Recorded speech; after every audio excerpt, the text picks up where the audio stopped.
Okay, we're back with the second part of our four-man diamond offense, installing it using two-man shooting drill. We had previously shown what happens when our wing dodge wins his matchup over the top. He's got the option to continue to sweep there and then shoot for himself. In this diagram, he has drawn a slide and he's passing it to number two, popping off the crease. But now we want to look at what happens when that wing dodge goes underneath. And a quick reminder, you got to have as many balls as possible.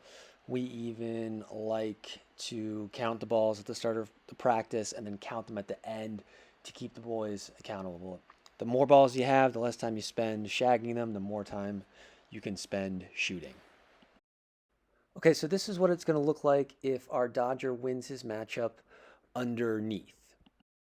Again, this is a motion-based offense. It's a read and react. So if the Dodger does go underneath, that two is going to pop differently off the crease than he would if the Dodger went over the top to sweep.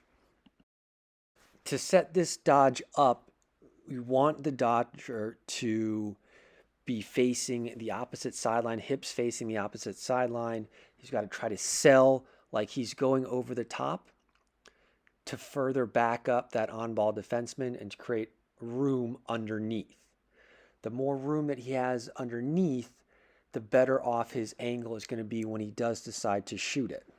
Now, the reason that the Dodger would shoot this shot is if two has pulled the slide away, there's no help coming, and he has a good angle to shoot. With every step that we take down the alley, our angle gets worse.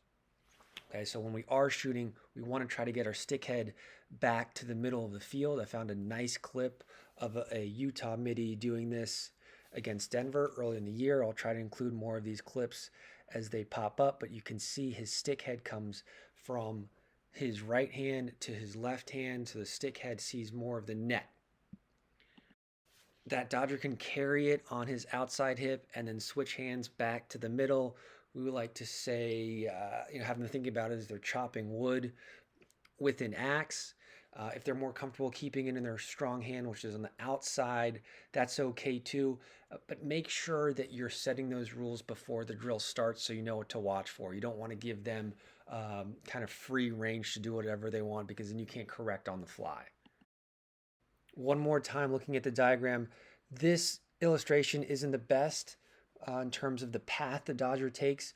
We want to try to convince them to fight, again, back for the middle, to try to run for the far pipe rather than fading to the end line and being forced underneath. There's nothing wrong in a game with them holding onto the ball and passing it forward rather than shooting a bad angle shot. When they're in the drill, make sure that they're fighting back for the middle, running for the far pipe. Just one quick tip here. You can use this when they're dodging over the top as well, but have a coach or even a third line of players feeding number two so he's still getting his shot rep in every time during the drill. So he's learning the offense, but he's also being rewarded with the shot. Okay, now here's what it looks like when the Dodger draws number two's man to slide to him, where we're dodging again underneath, and then we're feeding the ball inside. Two's got to decide, am I have to catch this on the run and shoot on the run, or is there enough of a soft space off ball where I can catch and set my feet and really let it go? This is another situation where you want to kind of have rules in place for the ball carrier. Does he feel comfortable only passing it in his strong handle? If so, if he's a right-handed player, that might mean a shovel pass where you've got to kind of rep those out so they get comfortable dodging at full speed and throwing it backhand with that shovel pass, or if they can throw a pass in their left hand back to the crease. Again, determine what that rule wants to be before the shooting drill starts and then rep that every time. Just like when they're dodging to go over the top, but they know they're going to be feeding the ball, convince them to dodge at full speed so they get comfortable. They know what it feels like to pass the ball on the run. You don't want them to go through the motions because they know they're just going to be feeding. We have very similar dodging keys. They have to dodge at full speed. They have to know what that feels like. They want their hips facing the opposite sideline as they're beginning the dodge to back up the on-ball defenseman to sail over the top. That creates a little bit more of a cushion as they go underneath, and as they're carrying underneath, they're fighting back for the middle. They're leaning in towards a path to the far pipe rather than fading to the near pipe, fading to the end line. Because ultimately you also want to be able to draw a slide to free up that crease look.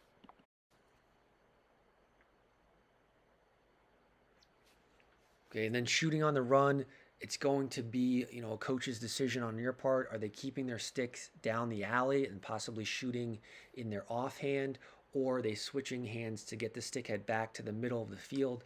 If they do that, they want to hold it to the outside as long as possible, switch at the last moment, elevate their hands to their shoulder as if they're chopping wood with an axe.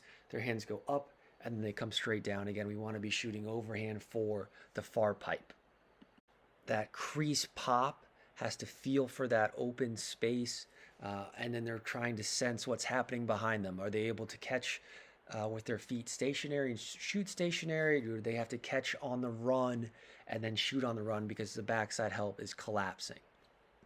Ultimately, they are closer to the net than a dodger shooting on the run from up top. So we want to emphasize a quick release to space rather than a long developing, more powerful shot. Same tip here. They've got to be able to feed in such a way that they're throwing a catchable ball. So that might mean throwing it overhand. That might mean throwing an underhand shovel pass. Those are rules that you're going to have to set kind of based on your talent level. In the next video, we're going to add either a real defender, and then you can have them working on their approaches, or use an offensive player as a dummy defender. That way, you're getting a little bit more truer opportunity to read and react to what the defense is doing. Do I pass the ball here because the slide's coming to me, or do I hold it because the slide has held as well? I'm working on adding more clips from college and pro games for upcoming videos, so you get another visual aid. Any comments, requests, questions, please put those in the comment section and I will answer them as soon as I can.